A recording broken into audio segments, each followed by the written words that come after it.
अस्सलाम वालेकुम नाज़रीन, मैं हूँ आपका मेज़बान खालिद शकील और आप देख रहे हैं मेरा यूट्यूब चैनल। 3 बड़ी अहम डेवलपमेंट है इस्लामाबाद में हुकूमत साज़ी के लिए और लाहौर में भी इस वक़्त बड़ी तेज़ी के साथ सियासी सरगर्मियाँ और जोड़-तोड़ चल रहा है। और इसके साथ-साथ डयाला में कैदी नंबर 804 की रिहाई और उसकी वापसी के लिए जो है कि वो भी लीगल टीम जो है वो तेज़ी के साथ काम कर रही है। और इस वक़्त ये ख़्याल किया जा रहा है कि पाकिस्तान के जो मरूज़ी सियासी ज़मीनी हक़ाइक़ हैं, उसके नतीजे में और फिर इंटरनेशनल कम्युनिटी की जानिब से जो पाकिस्तान के इलेक्शन से मुतल्लिक रिस्पांस आया है,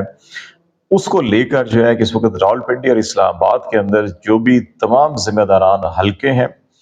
उनके अंदर एक तशवीश की लहर पाई जाती है और मुसलसल मैराथन जो है वो मुशावरत चल रही है, ब्रीफिंग्स ली जा रही हैं। इंटरनेशनली क्या रिस्पांस आ रहा है, इंटरनेशनल मीडिया किस अंदाज में इसको देख रहा है, जो पाकिस्तान के बड़े पार्टनर्स इकनॉमिक या पोलिटिकली बड़े ममालिक हैं या इंटरनेशनली इदारे हैं, वो पाकिस्तान के इन इलेक्शंस को किस तनाजुर में देख रहे हैं और वो आगे क्या करना चाह रहे हैं। इन सारी चीज़ों को सामने रख के फिर ये देखा जा रहा है कि पाकिस्तान के अंदर कौन सी मुस्तहकम हुकूमत हो सकती है और ऐसी हुकूमत जिसको इंटरनेशनली रिकग्नाइज किया जा रहा हो, सपोर्ट की जा रही है और फिर पाकिस्तान की जो इकोनॉमिक क्राइसिस और पोलिटिकल क्राइसिस और लीगल कॉन्स्टिट्यूशनल जो इशू हैं इस वक्त, उनको हल करने में मदद मिल सके। तो एक तो ये चीज़ है। दूसरी जो पाकिस्तान की अवाम ने बड़ी ओवरवेलमिंग सपोर्ट दिखाई है पाकिस्तान तहरीक इंसाफ को, इसको अब अक्रॉस द बोर्ड जो है इसको रिकग्नाइज किया जा रहा है, विच इज़ पॉजिटिव साइन। कि कुछ हलकों का ये ख्याल था कि शायद रावलपिंडी इस्लामाबाद के जो मुख्तदर हलके हैं उनके अंदर बहुत से तहफ़्फ़ुज़ात हैं या एक अना का मसला है। कुछ ना कुछ चीज़ें ऐसी हैं ज़रूर, लेकिन अब इस सारे तनाजुर को देख कर के आपके इंटरनली क्या चैलेंजेस हैं, एक्सटर्नली क्या चैलेंजेस हैं और इनसे निकला कैसे जा सकता है। 2 ऑप्शन इस वक्त सामने हैं। 2 ऑप्शन क्या है? एक ऑप्शन ये है कि पीएमएलएन और पीपल्स पार्टी, एमक्यूएम और साबका जो पीडीएम इत्तेहाद है, उसको इकट्ठा किया जाए और फिर वो हुकूमत साजी करें और फिर आगे लेकर चलें। लेकिन इस चीज़ को बड़े कीनली ऑब्जर्व किया गया है कि पिछले 16 महीनों की जो हुकूमत थी पीडीएम की, उसको इंटरनेशनली वो सपोर्ट नहीं मिली, रिकग्निशन नहीं मिली थी जो तवक्को की जा रही थी। और अगर दोबारा उन्हीं को लेके आते हैं और फिर ऐसी सूरत में कि जब तमाम इंटरनेशनल मीडिया, तमाम बड़े ममालिक, अमरीका, बरतानिया, ऑस्ट्रेलिया, तमाम बड़े इदारे, यूनाइटेड नेशन इंक्लूडिंग जो है वो पाकिस्तान के इलेक्शन के हवाले से बड़ी तशवीश का इजहार कर रहे हैं कि जिस अंदाज के अंदर पीटीआई से उसका इंतखाबी निशान लिया गया, जिस अंदाज में उनके वोटर्स को डिस्करेज किया गया, जिस अंदाज के अंदर पोलिंग डे पे तमाम कम्युनिकेशन सिस्टम बंद किए गए और फिर पोलिंग डे के बाद जिस अंदाज में फॉर्म 45-47 को लेकर इंतखाबी नताइज को तब्दील किया गया, इसके ऊपर जो तशवीश की लहर आलमी सतह के ऊपर देखी गई है, तो उसमें अब यहाँ पे ये रियलाइज किया जा रहा है पाकिस्तान के अंदर कि अगर अब इन 2 जमातों या साबका पीडीएम प्लस इत्तेहाद को बहाल करके हुकूमत बनाई गई तो इंटरनेशनली शायद इसको तस्लीम नहीं किया जाएगा या उस अंदाज के अंदर सपोर्ट नहीं मिल सकेगी जिस तरह से पाकिस्तान की इकोनॉमिक जो चैलेंजेस हैं उस अंदाज में पाकिस्तान जो फोरकास्ट कर रहा है कि जो तवक्को कर रहा है कि मिलनी चाहिए तो वो नहीं मिलेगी। तो इसलिए दूसरा ऑप्शन जो है कि पीटीआई के मैंडेट को तस्लीम किया जाए एज ए लार्जेस्ट पार्टी और फिर उसके साथ अगर पीपल्स पार्टी मिल जाए तो फिर इंटरेस्टिंगली ये 2/3 अक्सरियत बन सकती है। और कुछ पीटीआई के अंदर जो हलके हैं उनका ये ख्याल है कि पीटीआई अगर पीपल्स पार्टी से ना भी मिले तो 2/3 अक्सरियत की हुकूमत बना सकती है। अभी तक जो फिगर्स हैं नेशनल असम्बली के जो इंतखाबाती नताइज सामने आ चुके हैं उनके अंदर 102-3 जो है आज़ाद उम्मीदवार, इनके अंदर से तकरीबन 6-7 ऐसे हैं कि जो पीटीआई के नहीं हैं, लेकिन 95 के करीब जो है कि आज़ाद उम्मीदवार इस वक्त पाकिस्तान तहरीक इंसाफ के हैं।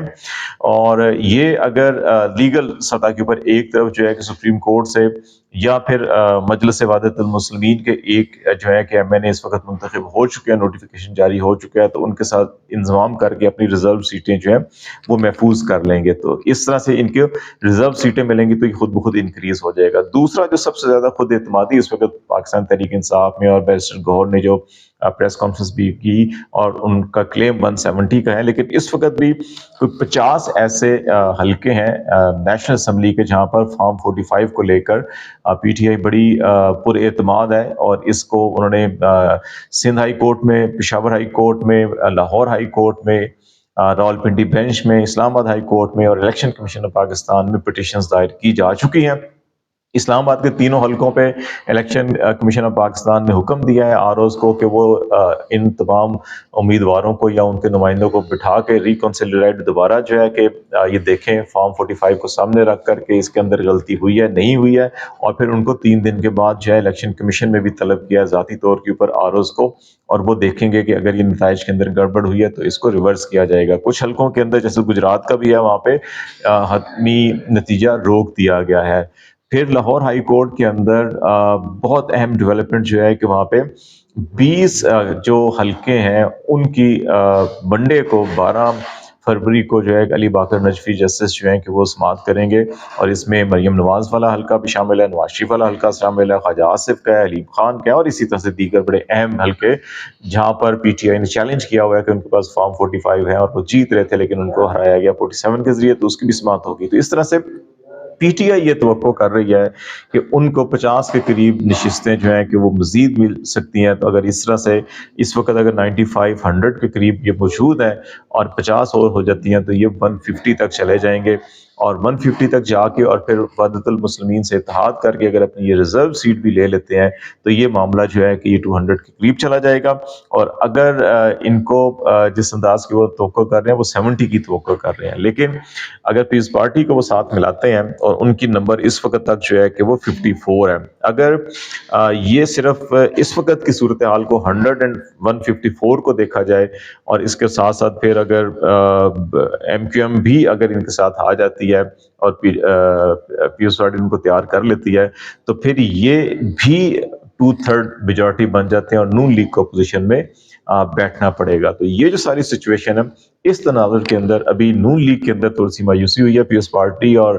جو نون لیگ کے روابط ہوئے ہیں، ہماری اطلاعات کے مطابق زرداری صاحب نے نون لیگ کی جو قیادت سے بات چیت ہوئی تھی شہباز شریف صاحب سے، ان سے یہ کہا گیا تھا کہ صدر پاکستان، چیئرمین سینٹ اور chief minister Punjab Peoples Party کا ہونا چاہیے، کہ اگر کاف لیگ کے ممبر پرویز الہی صاحب چیف منسٹر بن سکتے ہیں چھوٹی نمبرز کے اوپر تو ان کے 10 ایم پی ایز ہیں تو وہ کیوں نہیں بن سکتے۔ چیف منسٹر پنجاب کے اوپر اور چیئرمین سینٹ کے اوپر ریزرویشن ہے نون لیگ میں، اور ان کا جی ساکھ ڈار سے ہم آلریڈی وعدہ کر چکے ہیں کہ ان کو چیئرمین سینٹ بنائیں گے، تو اس لیے پھر یہ معاملہ دوبارہ میاں نواز شریف صاحب کے پاس گیا اور پھر اس کا ایک سیکنڈ فیز ابھی ہوگا۔ لیکن meanwhile P M L N نے اپنی انٹرنل جو میٹنگز ہوئی تھیں اس کے اندر یہ طے کیا کہ ہم اس طرح کی بلیک میلنگ کی بجائے کیوں نہ براہ راست آزاد امیدواروں سے رابطہ کریں، اور پھر ان کو جو ہے کہ ان کا کلیم یہ ہے کہ 30 سے 35 آزاد ارکان کو ہم لے سکتے ہیں، ان سے کچھ لوگ رابطے میں بھی ہیں، تو اگر ہم یہ حاصل کر لیں تو ہم ذات خود پنجاب میں بھی حکومت بنا سکتے ہیں اور مرکز میں بھی جو ہے کہ وہ باقی ایم کیو ایم اور جے یو آئی وغیرہ کو ملا کے جو ہے کہ ہم کوئی ایسی صورتحال بنا سکتے ہیں کہ وہ کیا جا سکے۔ لیکن یہ فارمولہ اس لیے جو ہے فیزیبل زیادہ نہیں لگتا کہ اس وقت پنڈی اسلام آباد کے اندر جو مقتدر حلقے ہیں ان کا بھی خیال ہے کہ یہ سٹیبل گورنمنٹ نہیں ہوگی، اور یہ کہ سٹیبل گورنمنٹ نہیں ہوگی تو پھر آپ کے تمام جو اکنامک چیلنجز ہیں وہ ایڈریس نہیں کیے جا سکیں گے۔ تو اس وقت تک یہ صورتحال ہے۔ دوسری جو مقدموں کے حوالے سے ہے، پی ٹی آئی کی لیگل ٹیم جو ہے وہ عمران خان کے خلاف جتنی بھی سزائیں ہیں ان کے اپیلیں، اور ان اپیلوں کے اندر آلریڈی اس کے تمام جو لیگل پروسیجرز ہیں ان کو نظر انداز کیا گیا تھا، اس لیے خیال کیا جا رہا ہے کہ بہت جلد جو ہے کہ ان کی ہیئرنگ ہوں گی اسلام آباد ہائی کورٹ میں، یہ کیس فکس ہوں گے اور پھر لیگل اور میرٹ کے بنیاد کے اوپر ان کیسز کو جو ہے کہ جلدی سنا جائے گا، اور ان میں یہی ہے کہ ان کی سزائیں معطل ہوں گی، اور پھر بعد میں ڈیٹیل جو ہیئرنگ کے بعد جو ہے کہ ان میں، اور ہو سکتا ہے کہ سٹارٹ میں ہی جو ہے کہ یہ ایکویٹل ہو جائے سسپینڈ کی بجائے۔ اس وقت تک یہ چیزیں نظر آ رہی ہیں، تو لیٹس سی دیکھتے ہیں کیا معاملات ہیں۔ آج تک کے لیے اتنا ہی۔ خالد شمیل کو اجازت دیجیے، اللہ حافظ۔